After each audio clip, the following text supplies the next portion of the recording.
Hi there, I'm Darren McDermott and you're watching Dukascopy TV. Now, every year about 1 million people purchase property outside their home countries. I'm joined today by Rene Philippe from Offshore Premium to have a look at purchasing property in other countries and the dangers involved. Welcome today. Hi, thank you for having me again. So Rene, you have 2 books now all about purchasing properties in Thailand. Now, is this book just for those who want to purchase property in Thailand, or can it be useful for other people? No, firstly, I would like to say that my experience in relation to a real estate transaction, I have done worldwide. I have handled those kind of transaction in many countries. The second thing, it's all about learning by example. Okay? Because at the end of the day, one thing I have learned is that the traps or pitfall awaiting offshore real estate buyers are basically the same everywhere. So my books are cut in 2 parts. In the first part, I'm discussing the big principle. In the second part, I'm applying those principles to Thai market. But whatever is in the book can help you, even if you don't purchase in Thailand.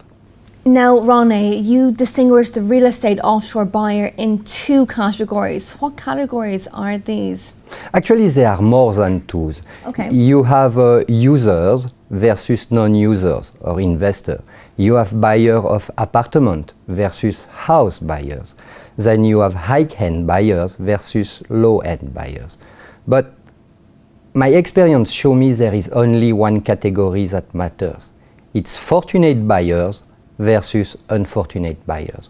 Fortunate buyers is the person who actually get what he or she purchased. The unfortunate buyer is the one which will have paid for a real estate asset and will never get it. So, unfortunate buyers. Now, what are the most frequent problems that occur, and what are the nightmare, horrific stories that can happen? Okay, the first things you have to understand about the difference between unfortunate buyers and fortunate buyers. It's not that one is more savvy than the others. It's just sheer luck.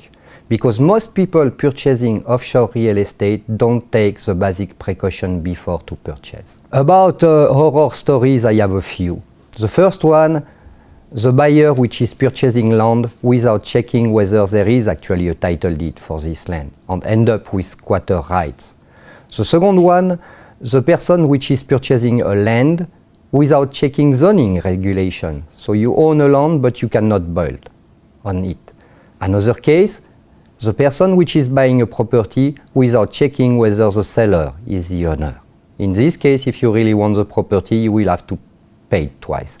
But the biggest problem, the biggest horror story always comes with off-plan purchase.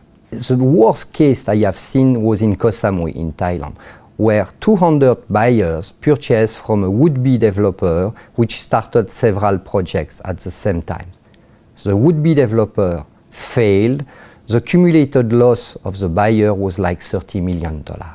So does this actually mean you cannot buy offshore real estate off-plan? No, you actually can. And actually purchasing off-plan is always financially interesting because developers always have a pre-sale period during which they are selling at discounted price. As soon as the pre-sale period is closed, they are increasing their price by 20-30%. So you purchase off-plan during the pre-sales period, you already have a capital gain.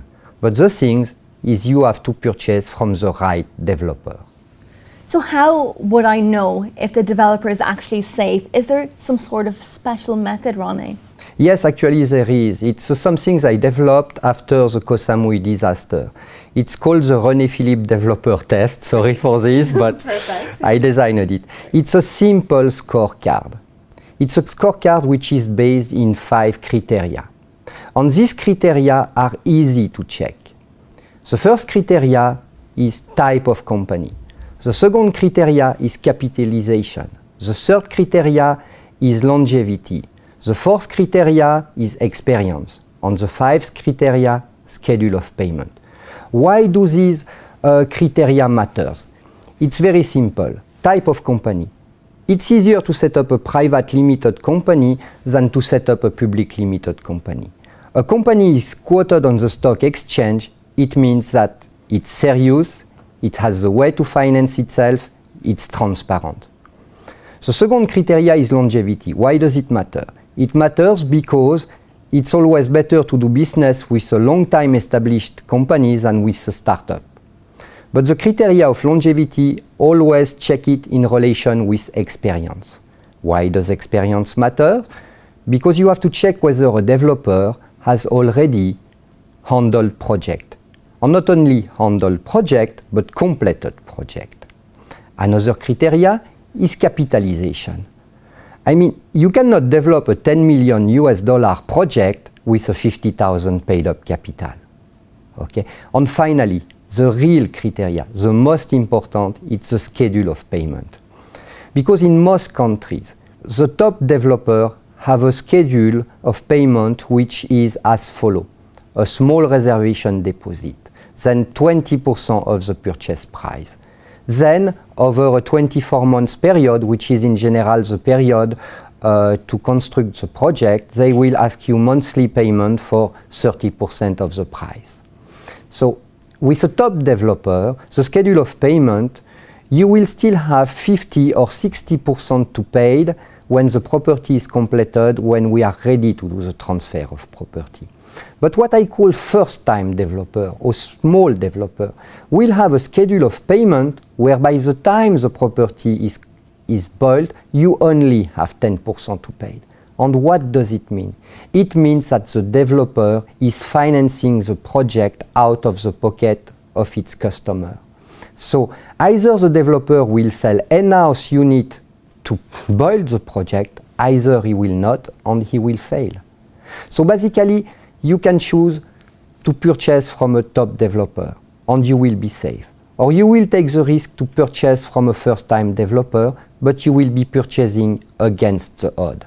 And that's where the horror stories are, and those stories were avoidable. Rene, thank you very much. Thank you for having me again. And thank you for watching Dukascopy TV. Now, if you enjoyed this interview, then make sure you look at our last interview about how to open an offshore bank account. See you soon.